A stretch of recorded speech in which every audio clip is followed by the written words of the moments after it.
నమస్కారం, నేను మీ షణ్ముఖ్. ఈరోజు మన ముందర పొలిటికల్ అనలిస్ట్ రాజేష్ అప్పసాని గారు ఉన్నారు. నమస్కారం సార్. నమస్కారం. ముందుగా ఆంగ్ల నూతన సంవత్సర శుభాకాంక్షలు. ధన్యవాదాలు. తెలుగుదేశం జనసేన పార్టీ కూటమి వల్ల జగన్మోహన్ రెడ్డి గారు ఇన్సెక్యూరిటీగా ఫీల్ అయ్యి కాపుల ఓట్లను చీల్చేందుకు గాను ముద్రగడ పద్మనాభము మరియు అలాగే వంగవీటి రాధా గారితో చర్చలు జరుపుతున్నారు. దీనివల్ల ముద్రగడ పద్మనాభం గారికి అలాగే వంగవీటి రాధా గారికి పవన్ కళ్యాణ్ కాదని కాపులను ప్రభావితం చేసే శక్తి ఉందంటారా? అలాగే జగన్మోహన్ రెడ్డి గారికి ఏ విధంగా ఉపయోగపడుతుంది అంటారు? మీ పిల్లలు ఇంటర్మీడియట్ మరియు ఎంసెట్ చదువుతూ సబ్జెక్ట్స్ లో కన్ఫ్యూజ్ అవుతున్నారా? కాన్ఫిడెన్స్ లెవెల్ తక్కువగా ఉందా? రిపీటెడ్ మిస్టేక్స్ చేస్తున్నారా? అయితే మీకోసమే ఉంది Rise app. 1 lakh question bank, performance analysis, online classes by experts, ఇంకా మరెన్నో ఫీచర్స్ తో మీ ముందుకొచ్చింది Rise the perfect guide. Description లో ఉన్న లింకును ఉపయోగించి సబ్స్క్రైబ్ అవ్వండి. జగన్మోహన్ రెడ్డి గారి వ్యవహార శైలి మనకు మొదటి నుంచి తెలిసిన నేపథ్యంలో ఆయన రాజకీయపరమైన ఎజెండా కన్నా అంటే ఎన్నికల లక్ష్యంతో ఆయన మొదటి నుంచి కూడా అంటే ఎన్నికల్లో లబ్ధి చేకూరే అంశాల ప్రాతిపదికగానే ఆయన రాజకీయం మొత్తం నడిపిస్తూ వస్తున్నారు. ఇవాళ ఆయన పాలకుడు. ఒకవేళ ప్రతిపక్ష నాయకుడిగా ఉన్న రోజు ఎన్నికల్లో లబ్ధి చేకూర్చుకోవాలి, తద్వారా తన అధికారంలోకి రావాలనే ఆలోచన చేశారంటే అర్థం ఉంది. ఇవాళ పాలకుడు ఆయన తన పరిపాలనని అందించడం ద్వారా, మెరుగైన పరిపాలన ప్రజలకి అందించడం ద్వారా, సమాజానికి మేలు చేయడం ద్వారా ప్రజల మద్దతు పొందొచ్చు. కానీ పాలకుడుగా ఉన్న వ్యక్తి ఇవాళ కులాల గురించి, కులాల విద్వేషాల గురించి, కులాల్లో చీలికల గురించి, ఓట్ బ్యాంక్ పోలరైజేషన్ గురించి ఆలోచిస్తున్నారు అని అంటే పాలకుడిగా ఆయన చెప్పుకోదగ్గ పురోగతి ఆయన వైపు నుంచి ఏం లేదని చెప్పని భావించాలి మనం. నా ఘనత ఇది, నేను ఇది సాధించాను, సమాజానికి మేలు చేశాను, నా ముద్ర ఇంత బలంగా నేను ఈ సమాజం మీద వేయగలిగాను అని చెప్పని చెప్పుకునే స్థాయిలో ఆయన పరిపాలనలో ఆ చెప్పుకునే అంశాలు ఏమి లేనప్పుడు ఈ విధంగా కులాల గురించి ఆలోచన చేయాల్సి వస్తుంది. మొట్టమొదటి నుంచి రైట్ ఫ్రమ్ ద డే 1 ఆయన పార్టీ ఆవిర్భావం నుంచి కూడా ఈ కులాల పోలరైజేషన్ దిశగానే అడుగులేస్తూ వచ్చారు. ముఖ్యంగా 2014-19 మధ్యలో ఆయన ప్రతిపక్ష నాయకుడిగా ఉన్న రోజున ఆనాటి ప్రభుత్వం చంద్రబాబు నాయుడు గారి మీద చంద్రబాబు నాయుడు గారిని ఒక కులానికి పరిమితం చేసే లక్ష్యంతో ఆయన వ్యూహకర్తలు, ఆయన సోషల్ మీడియా, ఆయన కూడా స్వయంగా చేసిన ప్రచార ప్రభావంతో 2019 ఎన్నికల్లో ఆయనకు లబ్ధి చేకూరింది. అదే స్ట్రాటజీ ఇప్పుడు కూడా మైకి దొరికిన ప్రతి సందర్భంలో నా ఎస్సీలు, నా ఎస్టీలు, నా బీసీలు, నా మైనారిటీలు అని చెప్పని ఈ కులాల భజన చేస్తూ ఉంటారు. సరే, ఇంతగా భజన చేసే వ్యక్తి ఆయా వర్గాలకి చాలా అద్భుతమైన మేలు చేశారా అని అంటే ఇవాళ ఏ వర్గానికి ఆ వర్గం ఎంత అసంతృప్తితో ఉన్నారు, పరిపాలకుడిగా జగన్మోహన్ రెడ్డి గారి హయాంలో వాళ్ళు ఎంత వివక్షకు గురవుతున్నారు అనేది చాలా సందర్భాల్లో చాలా బాహాటంగానే స్పష్టమైంది. ఇటువంటి నేపథ్యంలో ఇప్పుడు ప్రభుత్వ వ్యతిరేక ఓటు చీలకుండా ఉండటం కోసం తెలుగుదేశం, జనసేన ఈ 2 పార్టీలు కలిపి 2 రాజకీయ పక్షాలు, అవి 2 కులాలకు సంబంధించిన కుల సంఘాలు కాదు. తెలుగుదేశం సుదీర్ఘ రాజకీయ నేపథ్యం ఉన్న పార్టీ, జనసేన పార్టీ కూడా దశాబ్ద కాలం పైగా, అంటే ఇంకొక 3 నెలలుంటే మార్చి 14వ తారీఖుకి 10 సంవత్సరాల కాలం పూర్తవుతుంది ఆ పార్టీ ఆవిర్భావ ప్రకటన జరిగి కూడా. పవన్ కళ్యాణ్ గారు దానికి ఒక 5 సంవత్సరాల ముందు 2008లో ప్రజారాజ్యం పార్టీ ఆవిర్భావం నాడు ఆ ప్రజారాజ్యంలో యువరాజ్యం అధ్యక్షుడిగా ఆయన రాజకీయ ప్రస్థానం మొదలైంది. అంటే ఇప్పటికే దశాబ్దంన్నర కాలం పైగా ప్రజా జీవితంలో పవన్ కళ్యాణ్ గారు ఉన్నారు. వాళ్ళని సమాజంలో ప్రజల చేత ఆమోదింపబడిన రాజకీయ నాయకులు వాళ్ళు. కానీ జగన్మోహన్ రెడ్డి గారి తాపత్రయం ఏంటి అంటే చంద్రబాబు నాయుడు గారిని ఆయన సామాజిక వర్గానికి, పవన్ కళ్యాణ్ గారిని ఈయన సామాజిక వర్గానికి ప్రతినిధులుగానే చూస్తున్నారు. ఆయన తెలుగుదేశం పార్టీ మనుగడ, ఉనికి, ప్రస్థానం ఒక్క చంద్రబాబు నాయుడు గారి సామాజిక వర్గంతో ముడిపడి లేదు. 22 సంవత్సరాలు ఆ పార్టీ అధికారంలో ఉంది, 20 సంవత్సరాలు ప్రధాన ప్రతిపక్ష హోదాలో కొనసాగుతూ ఉంది. అంటే దాదాపుగా రేపు మార్చి 29కి తెలుగుదేశం పార్టీ ఆవిర్భావం జరిగి 42 సంవత్సరాలు పూర్తవుతుంది. ఈ 42 సంవత్సరాలుగా ఒక్క కులంతో ఏ పార్టీ అయినా మనుగడ సాగిస్తుందా? ఒక్క కులం మద్దతుతోటి ఏ పార్టీ అయినా అధికారంలోకి రాగలుగుద్దా? కానీ జగన్మోహన్ రెడ్డి గారు ఆ అంశాన్ని విస్మరించేసి సక్సెస్ఫుల్గా 2019లో చంద్రబాబు నాయుడు గారిని ఒక కులానికి పరిమితం చేసే వ్యతిరేక ప్రచారం చేయగలిగారు. కాబట్టి 2019లో జగన్మోహన్ రెడ్డి గారికి అనుకూల ఫలితాలు రాగలిగినాయి. కానీ వాడు పాలకుడిగా జగన్మోహన్ రెడ్డి గారు తన పరిపాలనా పరంగా తన ఆమోదం ప్రజల నుంచి పొందాల్సిన దగ్గర ఆ దిశగా అడుగులు వేయలేక ఈ రకమైన నెగిటివ్ క్యాంపెయినింగ్కి దిగుతూ ఉన్నారు. ఇప్పటికీ కూడా పవన్ కళ్యాణ్ గారి వల్ల ఆయన సామాజిక వర్గీయులు ప్రభావితం అవుతున్నారు, వాళ్ళు తెలుగుదేశం, జనసేన కూటమి వైపు ఆకర్షితులవుతున్నారు అని చెప్పని ఇవాళ ఆ కులం ఓట్లలో చిలికి తీసుకొచ్చే ప్రయత్నం చేస్తున్నారు. ఇక్కడ ఆయన ఆలోచించాల్సిన అంశం ఏంటి అంటే, పవన్ కళ్యాణ్ గారు కూడా ఒక కులానికి పరిమితమైన నాయకుడు కాదు. ఆయన ఇవాళ అగ్ర కథానాయకుడిగా ఉన్నారు. అంటే ఆయన సినిమాలు ఒక కులం వాళ్ళే చూస్తున్నారా? ఒక కులం వారి ఆదరణతో సినిమాలు అంతటి ఘన విజయం సాధిస్తాయా? ఇవాళ రేపటి రోజున ఒక రాజకీయ పార్టీగా కొన్ని లక్షల మంది ప్రజలు ఆయనకు ఓటేశారు. ఒక కులం ఓట్లు ఆయనకు పడ్డాయా? ఒక కులం ఓటే కనుక పడున్నట్టయితే, ఒక కులం మొత్తం ఆయన వెనక పోలరైజేషన్ అయ్యున్నట్టయితే, ఆయన పోటీ చేసిన భీమవరం, గాజువాకల్లో ఆ సామాజిక వర్గీయులు గణనీయమైన సంఖ్యలో ఉన్నారు. ఆయన ఎందుకు స్వయంగా ఓడిపోతారు? కాబట్టి ఇక్కడ కులం ప్రాతిపదిక మీద పవన్ కళ్యాణ్ గారు ఎన్నికల్లో రాజకీయం చేసుంటే ఖచ్చితంగా ఆయన 2 స్థానాల్లో నెగ్గాలి. ఆయన నెగ్గటమే కాదు, స్వయంగా చిరంజీవి గారు పాలకొల్లులో ఓడిపోయారు. పాలకొల్లులో ఆ సామాజిక వర్గీయులు చాలామంది ఉన్నారు. అల్లు అరవింద్ గారు అనకాపల్లిలో ఓడిపోయారు. అక్కడ కూడా ఆ సామాజిక వర్గం చాలా బలంగా ఉంది. నరసాపురంలో నాగబాబు గారు ఓడిపోయారు. అక్కడ కూడా ఆ సామాజిక వర్గం చాలా బలంగా ఉంది. కాబట్టి అక్కడ వాళ్ళని కుల నాయకులుగా ఆ వర్గీయులు పరిగణించున్నట్టయితే వాళ్ళు తప్పనిసరిగా నెగ్గుండేవాళ్ళు అక్కడ. కానీ ప్రజలు వాళ్ళని ప్రజలు ఆదరించారు. వాళ్ళ సామాజిక వర్గీయులు కులపరంగా వాళ్ళని భుజాన వేసుకోలే. వాళ్ళు కూడా కులానికి పరిమితం అవ్వాలని ఆలోచన చేయలే. ఇవాళ పవన్ కళ్యాణ్ గారు 3,000 మంది ఆత్మహత్య చేసుకున్న రైతు కుటుంబాలకు సంబంధించిన వాళ్ళకి ఒక్కొక్క కుటుంబానికి ₹1,00,000 ఆర్థిక సాయం చేశారు.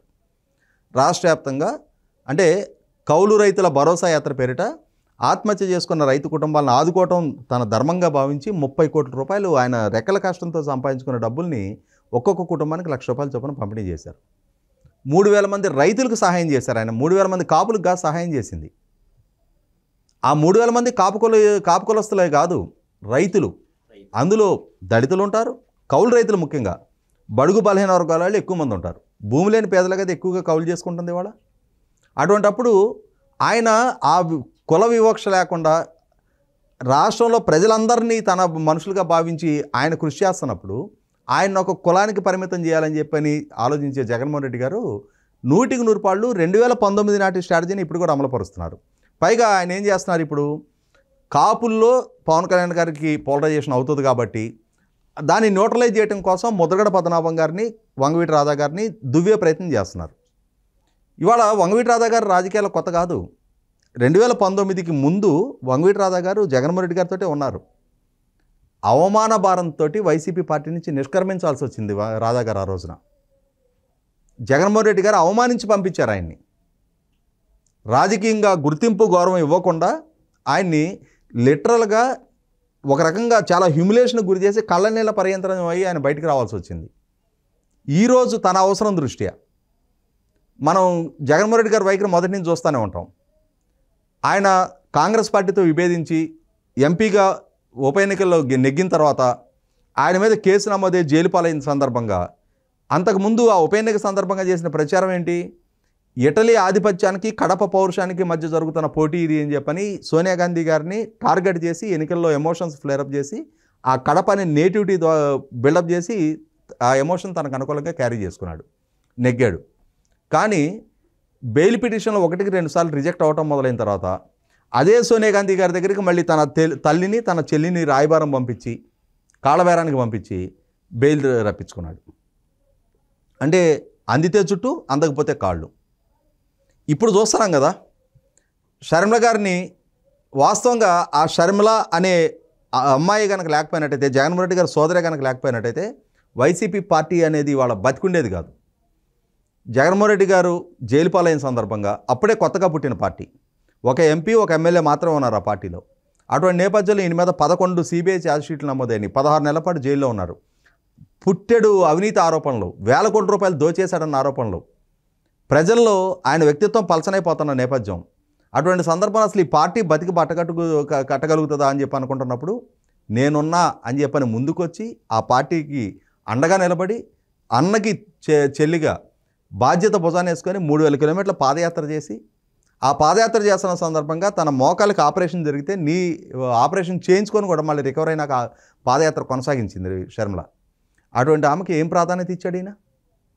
అవమానించి అన్యాయం చేసి ఇంట్లోంచి బయటికి పంపించాడు. ఇప్పుడు తను కాంగ్రెస్ పార్టీ బాధ్యతలు చేపట్టి వస్తుంది అనగానే ఇప్పుడు వాళ్ళ చిన్నాన్నని రాయబారానికి పంపించాడు. అంటే ఇందాక చెప్పినట్టే అందితే చుట్టూ అందకపోతే కాళ్ళు. అదేవిధంగా వంగవీటి రాధాని కూడా ఇప్పుడు పవన్ కళ్యాణ్ గారి ఫ్యాక్టర్ని న్యూట్రలైజ్ చేయడం కోసం కాపుల్లో పరపతి, పలుకుబడి, సానుభూతి ఉన్న రంగా గారి అబ్బాయిగా దాన్ని ఎక్స్ప్లాయిట్ చేసుకోవడం కోసం ఇప్పుడు రాధా గుర్తుకొచ్చాడు. రాధా అవసరం గుర్తుకొచ్చింది. ఇప్పుడు కొడాల నానిని పంపించి రాయబారం జరుపుతున్నట్టుగా చర్చలు నడుస్తున్నాయి. ఇది రాధా గుర్తించలేడా?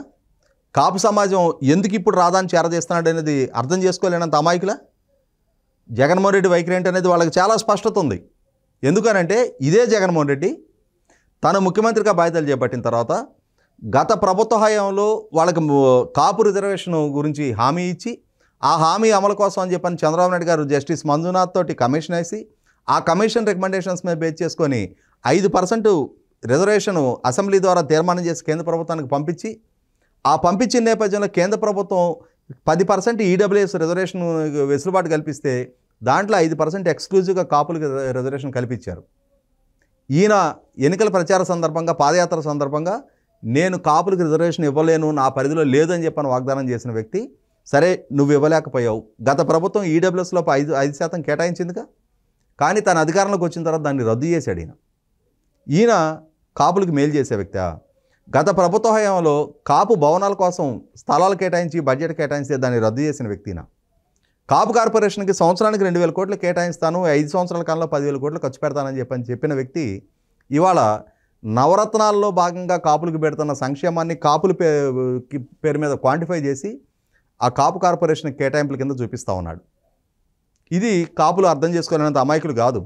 ఇవాళ ముద్రగడ పద్మనాభం గారిని దువ్వే ప్రయత్నం చేస్తున్నారు. ఇక్కడ 100% ముద్రగడ పద్మనాభం గారిని ఖచ్చితంగా ఆయన కూడా ఆక్షేపించాల్సిన అవసరం ఉంది. ఎందుకనంటే ఆయన గత ప్రభుత్వం మీద నిత్యం పోరాటం చేసిన ప్రయత్నం చేసేవాడు కాపు రిజర్వేషన్ సాధన కోసం. ఆ ప్రభుత్వం కాపు రిజర్వేషన్ కల్పించింది, ఈయన రద్దు చేశాడు. అయినా సరే పద్మనాభం గారు కాపులకి కష్టం వచ్చినా స్పందించడు, కానీ జగన్మోహన్ రెడ్డి గారికి కష్టం వస్తే మాత్రం ఇమ్మీడియట్గా స్పందిస్తారు ఆయన. ఆ ప్రభుత్వాన్ని నిత్యం పళ్ళేలు గరిటెలతో మోగించిన ముద్రగడ పద్మనాభం గారు జగన్మోహన్ రెడ్డి గారు కాపు రిజర్వేషన్ రద్దు నిర్ణయం తీసుకుంటే ఎందుకని స్పందించలా? ఎందుకని మళ్ళీ కంచాలు గరిటెలు తీసుకొని రోడ్డెక్కలా? ఇవాళ జగన్మోహన్ రెడ్డి గారికి అనుకూలంగా, వైసీపీ పార్టీకి అనుకూలంగా వెంటనే స్పందిస్తారు. ద్వారంపూడి చంద్రశేఖర్ రెడ్డి అనే కాకినాడ ఎమ్మెల్యే పవన్ కళ్యాణ్ గారిని నడిబజార్లో బండబూతులు తిడితే ఆ రోజు కాపులు గౌరవం కానీ పవన్ కళ్యాణ్ గారి గౌరవం కానీ ఆయన గుర్తురాలా. కానీ పవన్ కళ్యాణ్ గారు ద్వారంపూడి చంద్రశేఖర్ రెడ్డి గారిని విమర్శించగానే ఆయనకి ఎక్కడ లేని రోషం పొడుచుకొచ్చింది. వీళ్ళు కాపు ఉద్ధారకులుగా కాపు సమాజం భావించాలా? భావిస్తారు అని చెప్పని జగన్మోహన్ రెడ్డి గారు ఆశించితే మటుకు అది కాపులు ఇవాళ పవన్ కళ్యాణ్ గారిని కాదు అని చెప్పని ముద్రగడ పద్మనాభం గారిని భుజాన్ని వేసుకొని పవన్ కళ్యాణ్ గారిని డిజైన్ చేసుకుంటారా? జగన్మోహన్ రెడ్డి గారు ఏంటంటే దింపుడు కల్లాం ఆశ అంటారు కదా, ఏదో ఒక రకంగా ఈ పొత్తుల్లో ఆ పోలరైజేషన్ని ఎంతో కొంత స్థాయిలో చీలకి పెట్టగలనేమో నేను అని చెప్పిన ప్రయత్నం చేస్తున్నారు. కానీ నాకు తెలిసి వంగవీటి రాధా జగన్మోహన్ రెడ్డి గారి ట్రాప్లో పడరు. ఒకవేళ పడినా ఇప్పుడు ఉన్న పరిస్థితిలో పవన్ కళ్యాణ్ గారిని కాదు అని చెప్పని వీళ్ళందరినీ పరిగణలోకి తీసుకొని కాపు సమాజం మరొకసారి మోసపోవడానికి కూడా సిద్ధంగా లేరు. ఈ అంశాన్ని జగన్మోహన్ రెడ్డి గారు రిలీజ్ అయితే సరే, కాకుండా ఖచ్చితంగా రేపు ఎన్నికల్లో ఆ ప్రజలు ఆ రకమైన తీర్పు ఇవ్వటం ఖాయం. ఆ ఇచ్చిన రోజు ఆయనే రిలీజ్ అవుతారు.